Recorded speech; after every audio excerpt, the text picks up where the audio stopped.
محمد صلی اللہ علیہ وآلہ وسلم تمہارے مردوں میں سے کسی کے والد نہیں ہیں، لیکن اللہ کے پیغمبر اور نبیوں کی مہر یعنی سلسلہ نبوت کو ختم کر دینے والے ہیں،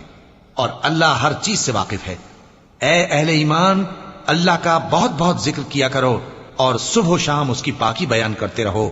وہی تو ہے جو تم پر رحمت بھیجتا ہے اور اس کے فرشتے بھی، تاکہ تم کو اندھیروں سے نکال کر روشنی کی طرف لے جائے، اور اللہ مومنوں پر مہربان ہے۔ جس روز وہ اس سے ملیں گے تو ان کا تحفہ اللہ کی طرف سے سلام ہوگا، اور اس نے ان کے لیے عمدہ ثواب تیار کر رکھا ہے۔ اے پیغمبر، ہم نے تم کو گواہی دینے والا اور خوشخبری سنانے والا اور خبردار کرنے والا بنا کر بھیجا ہے، اور اللہ کی طرف اسی کے حکم سے بلانے والا اور چراغ روشن۔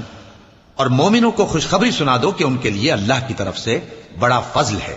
اور کافروں اور منافقوں کا کہا نہ ماننا